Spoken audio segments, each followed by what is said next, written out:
ආයුබෝවන් දුවේ පුතේ 2025 සාමාන්‍ය පෙළ විභාගයට මුහුණ දෙන දුවා දරුවන්ට ගණිතය විෂය සඳහා අත්‍යලක් විදිහට ඉදිරිපත් කරන වීඩියෝ මාලාවේ පළවෙනි වීඩියෝ. මේකදී අපි සාකච්ඡා කරන්නේ පරිමාව, පෘෂ්ඨ වර්ගඵලය සහ ලබ්ගණක කියන පාඩම් පදනම් කරගෙන පසුගිය විභාගයකදී දෙවනි ප්‍රශ්න පත්‍රය සඳහා ලබා දීලා තිබුණ ගැටලුව. ඉතින් මේ පළවෙනි ගැටලුවේදී අපි අවධානය යොමු කරනවා 2024 සාමාන්‍ය පෙළ විභාග ගැටලුවට. අපි ඉස්සෙල්ලම ගාන හොඳින් කියවා ගමු. පැත්තක දිග ඒ වූ සමචතුරස්‍රාකාර පතුලක් සහිත උස 2යි ඒ වූ කුඩා ඝන ලෝහ ඍජු පිරමීඩ 9ක් උණු කර ලෝහ අපතේ නොයනසේ අරය ආර්ධ උස 3යි ආර්ධ වූ ඝන ඍජු වෘත්ත සිලින්ඩරයක් තන්නු ලැබේ. දැන් මේ කියන සිද්ධිය තමන්ගේ මනසේ මවා ගන්න. පිරමීඩ 9ක් තියෙනවා. ඒකේ පැත්තක් පතුලේ පැත්තක් ඒ උස 2යි ඒ 9 උණු කරනවා. උණු කරලා ලෝහ ටික අරගෙන සිලින්ඩරයක් හදනවා. අපි පෙන්වන්න ඕනේ ඒ ඝණය සමානයි ෆයි බෙදීම 2ක් ආර් ඝණය කියලා. දැන් අපි බලමු කොහොමද ඒක කරන්න කියලා. අපේ දුවල පුතාලා දන්නවා පිරමීඩයක පරිමාව හොයාගන්නේ පතුලේ වර්ගඵලය ඍජුසෙන් වැඩි කරලා ඒ ලැබෙන උත්තරින් 3 එකක් අරගෙන. මේ 3 එක එන්නේ ඇයි කියලා අපි සිද්ධාන්තවලදී සාකච්ඡා කරලා තියෙනවා. පතුලේ වර්ගඵලය. පතුල සමචතුරස්‍රාකාරයිනේ. පැත්තක් සිම්පල් ඒනේ. එහෙනම් ඒකේ වර්ගඵලය ඒ වරක් ඒ. මේ තියෙත් ඒ වරක් ඒ. ඍජු උස කියන්නේ මේ පතුලේ ඉඳලා මේ මුදුනට තියෙන ලම්බ උස. ඒක තමයි 2යි. ඒ වගේ 3න් එකක්. එතකොට 3න් එකක් ඒ වැඩි කිරීම 2යි එනවා. එතකොට බීජීය ප්‍රකාශනයක් ලියනකොට සාමාන්‍ය ක්‍රමය තමයි ඉලක්කම් මුලින් ලියලා නියත දෙවනුව ලියලා තුන්වෙනුව බීජීය සංකේත ලියන එක. දෙවරක් එක 2යි බෙදීම 3 ඒ තුන් පාරක් වැඩිනකොට ඒකේ ඝනය. ඒ සඳහා එක ලකුණක් එවර ලබා දීලා තිබුණා. අපි යන් ඊළඟට සිලින්ඩරයට. සිලින්ඩරය ඒකාකාර හරස්කඩක් තියෙන ඝන වස්තුවක්. ඒකාකාර හරස්කඩක් තියෙන ඝන වස්තුවක පරිමාව හොයාගන්නේ හරස්කඩ වර්ගඵලය උසෙන් වැඩි කරලා. සිලින්ඩරයක පතුල වෘත්තාකාරයි.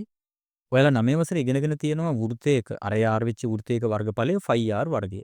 උස 3r නේ. ඒක 5r වර්ගයේ වැඩි කිරීම 3r. ඉලක්කම 3. 5 කියන නියතය දෙවනුව r වර්ගයේ r ගෙන් වැඩි කළාම r ගේ ඝනය 3යි 5r ඝනය. ඒ සඳහාත් එක් ලකුණක් ලබා දීලා තිබුණා. එතකොට මේ ගාන හදන්න පදනම් වෙන්නේ මේ જાතියේ 9ක් පුණු කළ සිලින්ඩරයක් හදන එකනේ. එතකොට මේ පිරමීඩ 9 පරිමාව සිලින්ඩරයේ පරිමාවට සමාන වෙන්න එපා. සරල උදාහරණයක් කියනවා නම් කෝප්ප 9ක තියෙන බීම එක භාජනයකට දැම්මහම ඒ භාජනයේ තියෙන්නේ අර කෝප්ප 9 තිබ්බ බීම ටිකම තමයි.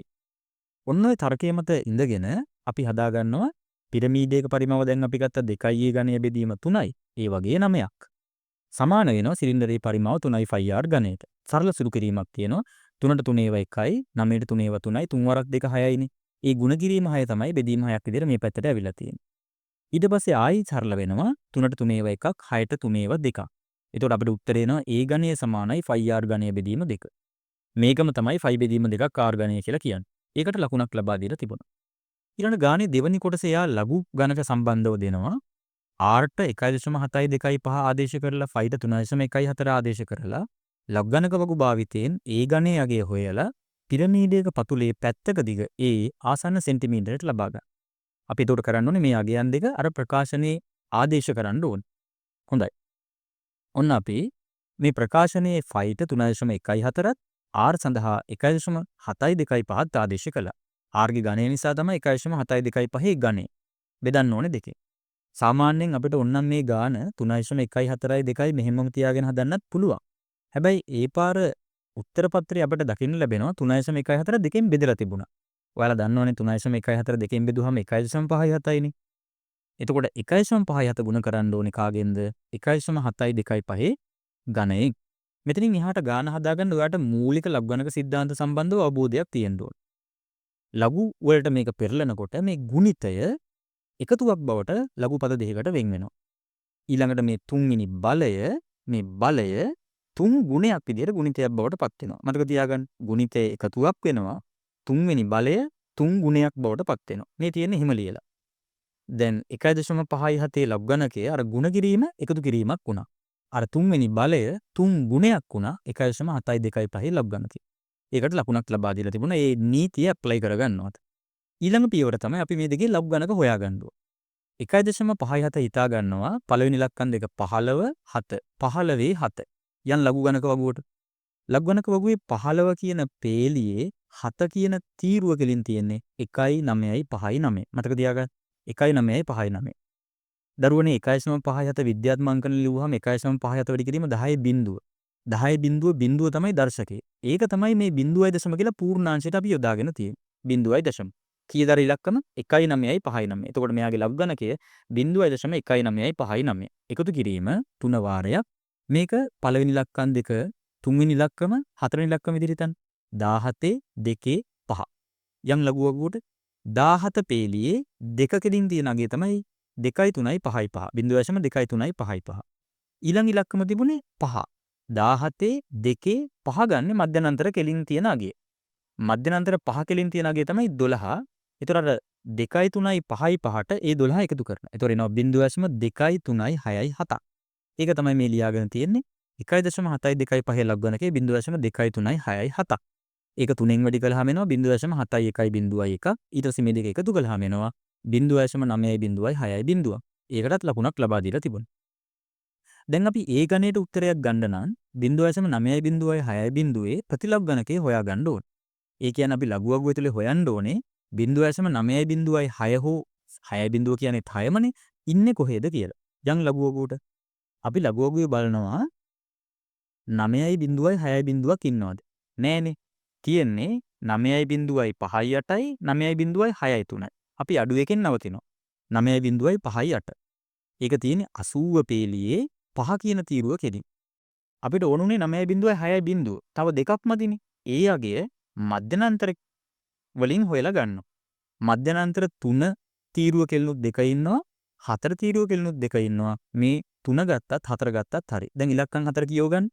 80 5 3 හරි 4 හරි. එතකොට මේ 80 5 3 5 4 කියන එක අපි ලියන්නේ 80 කියලා.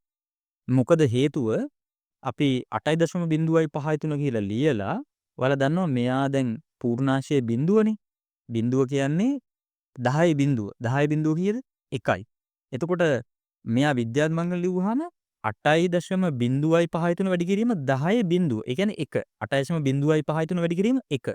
ඒ කියන්නේ 8.0යි 5යි 3ම තමයි. නැත්තම් 8.0යි 5යි 4.